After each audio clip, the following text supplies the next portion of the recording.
नमस्कार दोस्तों, स्वागत है आपका आपके अपने यूट्यूब चैनल केबी एजुकेशन में। मैं कुलदीप आपका स्वागत करता हूं। आज हम हिंदी का पूरा साल करेंगे प्रैक्टिस सेट। तो देर ना करते हम शुरू करते हैं।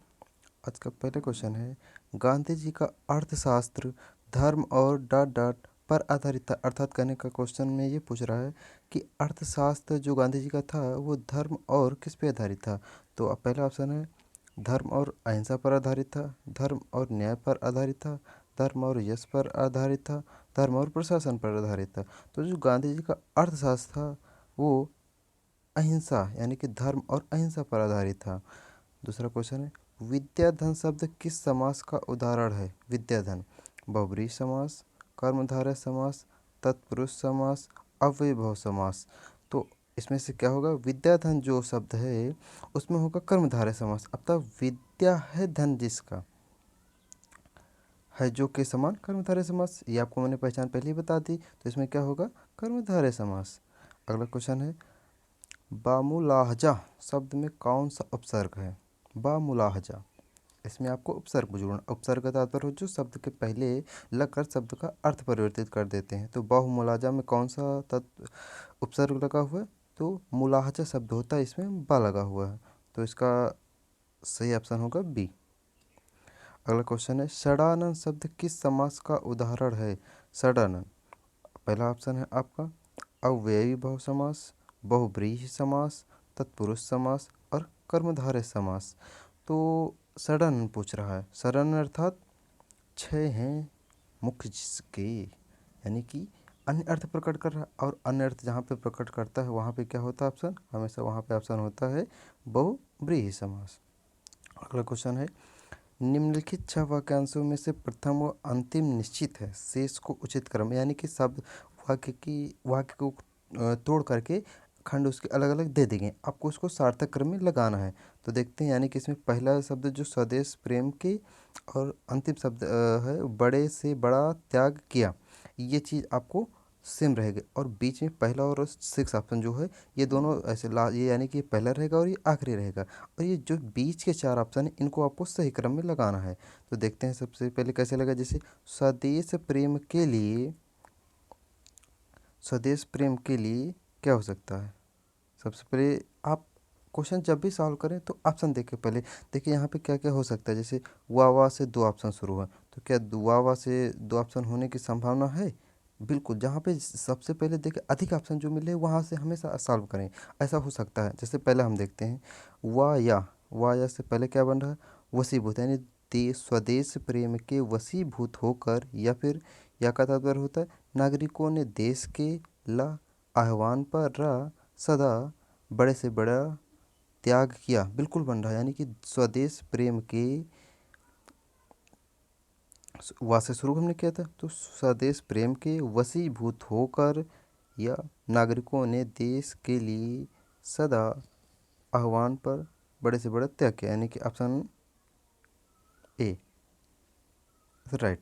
ठीक, अगला क्वेश्चन है, प्रोत्साहित का विलोम शब्द क्या होगा। देखिए विलोम पर्यायवाची, इनसे एक क्वेश्चन तो अगर हिंदी का होता है, जहाँ भी हिंदी पूछी जाती है तो एक क्वेश्चन तो इससे आना ही आना होता है। इसलिए विलोम और पर्यायवाची भी काफ़ी हद तक आप याद कर लीजिए, क्योंकि और कभी कभी होता है, अदरवाइज ये नहीं तो नॉर्मल ही आते हैं, लेकिन फिर भी याद तो करना पड़ेगा क्योंकि अगर सिलेबस में है। तो इसलिए क्या है, प्रोत्साहित, प्रोत्साहित का विलोम पूछा गया है तो प्रोत्साहित का विलोम होगा हतोत्साहित। क्या होगा, हतोत्साहित। ठीक, अगला है, दिए गए वाक्यांश के लिए एक शब्द का प्रयोग कीजिए जो शत्रु की हत्या करता हो। जो शत्रु की हत्या करता है उसको क्या कहेंगे। ऑप्शन है शत्रुघ्न, नश्वर, जन्मांध, निर्दय। तो आपको समझ गए हैं, शत्रु की हत्या करने वाला शत्रुघ्न कहलाता है। तो ऑप्शन ए राइट। अगला क्वेश्चन है, अनुमति शब्द के लिए वाक्यांश का चयन कीजिए। ठीक, यानी कि जब अनुमति किसी से लेनी होती है तो उसके लिए एक शब्द क्या हो सकता है, उसका जो भावार्थ होता है अनुमति का वो क्या होता है, वो चीज़ यहाँ क्वेश्चन में पूछा गया है। तो पूछा गया है अनुमति शब्द के लिए वाक्यांश का चयन कीजिए। तो किसी कार्य की आज्ञा देना, अनुमति का मतलब आज्ञा देना तो होता नहीं, सभी जानते हैं। निर्देश देना इसमें ये भी नहीं होगा। आदेश देना यानी कुछ दिया नहीं जाता बल्कि लिया जाता है। तो इसमें क्या करें, किसी कार्य के लिए सहमति, अनुमति देना मतलब सहमति दे देना। तो यानी कि राइट आंसर डी ऑप्शन। अगला क्वेश्चन है, दुखी क्यों होते हो। जब भगवान देता है तो डॉट डॉट डॉट, सभी जानते हैं छप्पड़ फाड़ के देता कहाँ, ऑप्शन सी। ठीक। अगला क्वेश्चन है, बद उपसर्ग किस शब्द में लगा हुआ है? तो बदअस्तूर, बदौलत, बदमाश, इनमें से कोई नहीं। आपको देखना है कि बद उपसर्ग किस में लगा। तो आप सभी जानते हैं बदमाश, मास और मास का मतलब होता है मास में बद सूरत होता है, बद स्तूर नहीं होता है, और बद दौलत नहीं होता है, यानी कि इसमें केवल एक ही ऑप्शन मिल रहा है क्या, बदमाश। तो सी ऑप्शन इज राइट। अगला क्वेश्चन है, निम्न में से साधारण वाक्य का चयन कीजिए। मैं आपसे सहमत नहीं हूँ, मैं आपसे सहमत हूँ, मैं आपसे कैसे सहमत हो सकता हूँ, मैं आपसे ना सहमत हूँ ना असहमत हूँ। देखिए, इसमें नकारात्मक वाक्य, इसमें प्रश्नवाचक, इसमें भी नेगेटिव लगा हुआ। तो सब यहाँ साधारण वाक्य पूछा गया, तो साधारण वाक्य आपका यही, मैं आपसे सहमत हूँ, बिल्कुल साधारण वाक्य है। अगला है, मुझे विश्वास है कि आप अवश्य आएंगे। मुझे विश्वास है कि आप अवश्य आएंगे। तो पूछा गया है कि वाक्य कैसा है ये बताना है।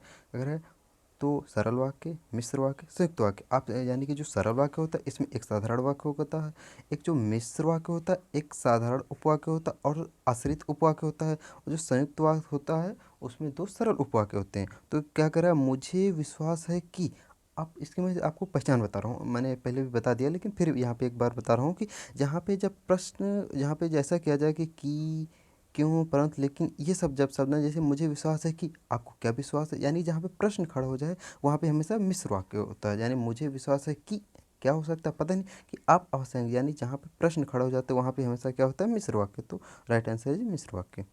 अगला क्वेश्चन है, निम्न में से किस वाक्य में विराम चिन्हों का सही प्रयोग किया गया है? तो विराम चिन्ह भी इम्पोर्टेंस है, लगभग लगभग हिंदी की, यानी कि वनडे में पूछे जाते हैं विराम चिन्ह भी।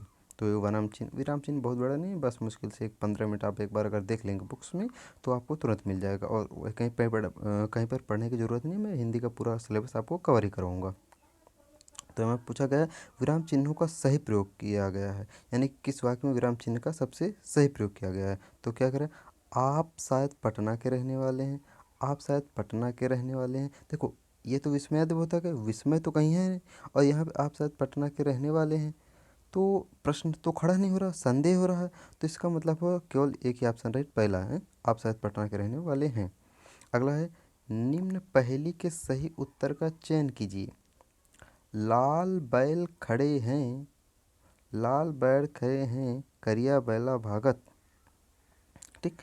तो आप पहेली है, यानी कि जो लोकोक्तियाँ होती हैं, मुहावरे होते हैं, उनसे भी क्वेश्चन, ये लोकोक्तियाँ और मुहावरों में से एक प्रश्न तो 100% है कि हिंदी अगर पूछी जाती है तो यहाँ से एक क्वेश्चन आता ही आता है। तो इसको भी तैयार करना, ये समझ लीजिए कि ये रेड लाइन एरिया समझ लीजिए, यानी कि इसको आप छोड़ नहीं सकते, इसको आपको तैयार करना ही पड़ेगा।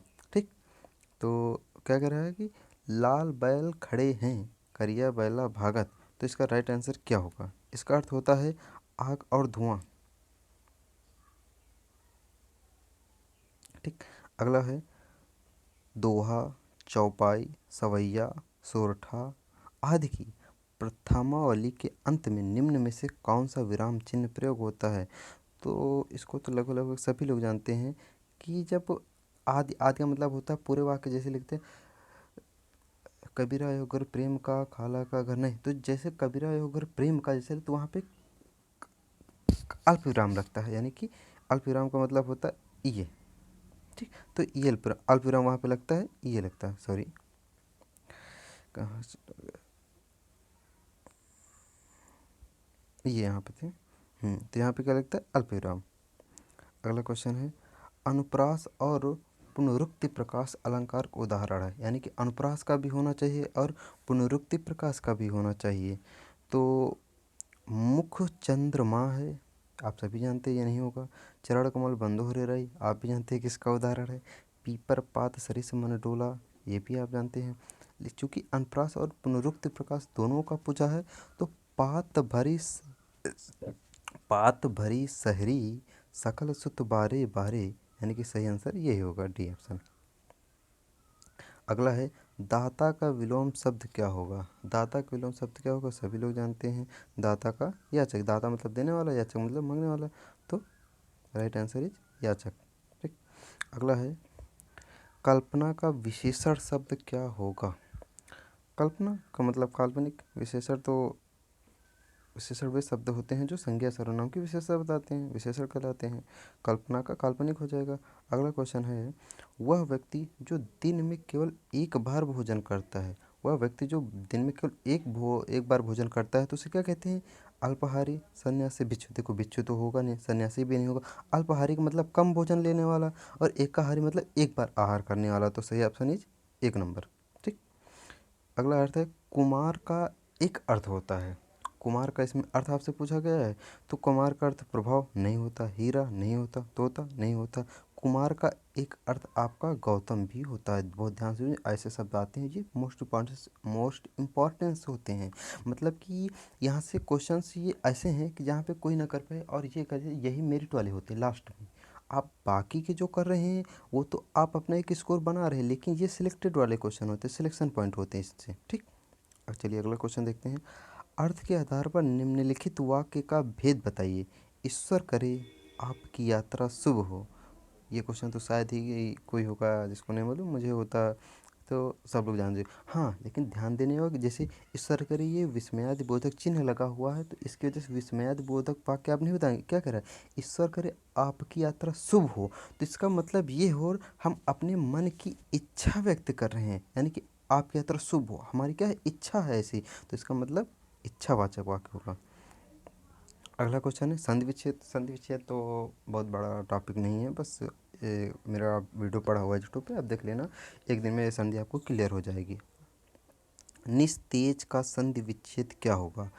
निह तेज, यानी कि पहले ऑप्शन में मिल गया आपको। अगला है, जो शब्द विशेषण अथवा क्रिया विशेषण की विशेषता बताते हैं वो क्या कहलाते हैं? विशेषण अथवा क्रिया विशेषण की जो विशेषता बतलाते हैं वो आप जानते हैं। जो विशेषण की विशेषता बतलाते हैं वो क्या कहलाते हैं? प्रविशेषण। जो संज्ञा सर्वनाम की विशेषता बताए वो विशेषण कहलाते, और जो विशेषण की विशेषता बताए वो प्रविशेषण कहलाते हैं। अगला क्वेश्चन है, माल गोदाम में समास है। माल गोदाम में समास क्या हो सकता है? माल में गोदाम, कर्ता ने कर्म को करण में से दो, यानी कि माल में गोदाम। माल गोदाम मतलब गोदाम में माल, यानी कि क्या होगा? तत्पुरुष समास। अगला है, मोहन नहीं आने वाला है। मोहन नहीं आने वाला है तो क्या हो सकता है? सीधी सी बात, नहीं जहाँ पे आ जाए नकारात्मक वाक्य, तो मोहन नहीं वाला आने वाला, इसका मतलब होगा नकारात्मक वाक्य। अगला कह रहा है, निम्नलिखित वाक्य का शुद्ध रूप है। निम्नलिखित वाक्य का शुद्ध रूप क्या होगा? अब आप जा सकता है। शायद ही कोई नहीं, बिल्कुल सीधा। अब आप जा सकता है, यानी कि कहने का तात्पर्य इनके है कि अब आप जा सकते हैं। तो कहाँ पे मिल रहा है ये आपको ऑप्शन? अब आप जा सकते हैं, ये ऑप्शन डी, अब आप जा सकते हैं। ठीक, सॉरी, अब आप जा सकते हैं, डी होगा राइट। अगला क्वेश्चन है, साहित्य गुंजन नामक साहित्यिक पत्रिका कहाँ से प्रकाशित हुई थी? इम्पॉर्टेंस क्वेश्चन है बाबूजी। यानी कि पूछ रहा है कि साहित्य गुंजन नामक जो साहित्य पत्रिका थी वो कहाँ से प्रकाशित हुई थी? तो ये एमपी के इंदौर से प्रकाशित होती थी। बहुत ध्यान दीजिएगा, ऐसी कई पत्रिका, ऐसे क्वेश्चंस भी आते हैं कभी कभी। सीमित क्षेत्र में बोली जाने वाली भाषा को क्या कहते हैं? सीमित क्षेत्र में जो भाषा बोली जाती है उसे हम बोली कहते हैं। सीमित क्षेत्र की भाषा को हम बोली कहते हैं। मगही किस उपभाषा की बोली है? मगही आप सभी जानते हैं, मगही, भोजपुरी, ये सब कहाँ की भाषा है? ये सब है बिहार की, यानी कि बिहार की। संशोधन के लिए प्रयुक्त शब्द है। संशोधन, जैसे कहते हैं ना, संविधान संशोधन विधेयक पेश किया गया, तो क्या होगा? मॉडिफिकेशन। एक अमेंडमेंट एक्ट होता है, और अमेंडमेंट के सिवा एक शब्द और होता है मॉडिफाई। कहते हैं ना, मॉडिफाई मतलब शुद्ध कीजिए, शुद्ध कीजिए मतलब modification. Option B is right. अगला है, निम्न विकल्पों में से वाक्य के लिए उपयुक्त लोकोक्ति का चयन कीजिए। सीमित दायरा होना। सीमित दायरा होने का तात्पर्य मियाँ की, यानी कि एक निश्चित स्थान तक ही केवल आ जा सकना या फिर कर सकना, यानी कि मियाँ की दौड़ मस्जिद तक, यानी कि मियाँ जी केवल मस्जिद तक ही जाते हैं, यानी कि ये हो गया आपका सीमित दायरा होना। अगला क्वेश्चन है, निम्न में शुद्ध वर्तनी शब्द पहचानिए। तो जो शुद्ध वर्तनी शब्द यहाँ पे पूछा गया है पूछा किसका पूछा गया? अच्छा, ऑप्शन नहीं दिया, यानी कि चारों में से कोई एक ही शुद्ध है, उसको आपको छँटना है।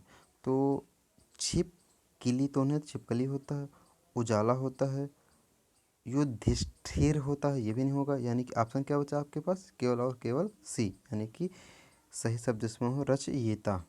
ठीक, रचयिता। अगला क्वेश्चन है, निम्न शब्द युग्म के विकल्पों में से सही अर्थभेद का चयन कीजिए। तप तप्य, अर्थात यानी कि तप का क्या अर्थ होता और तप्य का क्या अर्थ होता, इन्हीं दो का निकालना है।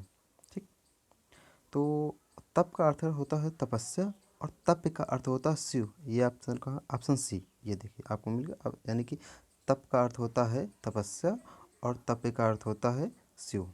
तो ऑप्शन सी इज राइट। किस समूह में सभी शब्द उत्कर्ष के पर्यायवाची हैं? अभी मैंने आपको पहले भी बता दिया कि पर्यायवाची, विलोम, ये सारे हैं कि हिंदी का अगर सिलेबस में है हिंदी तो वहाँ से ये क्वेश्चन आ ही जाता है यहाँ से। तो आपसे पूछा गया है उत्कर्ष के पर्यायवाची, यानी कि उत्कर्ष के कई सारे पर्यायवाची, यानी कि चार चार ऑप्शन में दिए हुए हैं। तो उत्कर्ष का क्या क्या मतलब होता है ये देखना है। तो उन्नत, अवृत, विकास, यानी कि उत्कर्ष, प्रगति, उत्तम, प्रशंसा, उत्थान, तरक्की, अभ्युदय, समृद्धि, यानी कि यही उत्थान भी होता है उत्कर्ष का मतलब, तरक्की भी होता है, अभ्युदय भी होता है और समृद्धि भी होता है। तो ऑप्शन सी इज राइट। अगला है, छत्तीसगढ़ी किस भाषा की बोली है? तो हमको लगता है सभी जानते हैं, ABC यानी कि Awadhi Bagheli Chhattisgarhi. Option B is right. अगला क्वेश्चन है, किस शब्द में री स्वर नहीं आता है? तो री स्वर दृष्टि है, कृपया है, री कृष्णा है, लेकिन यहाँ पे क्या है? रिवाज, ये हमारा नहीं है।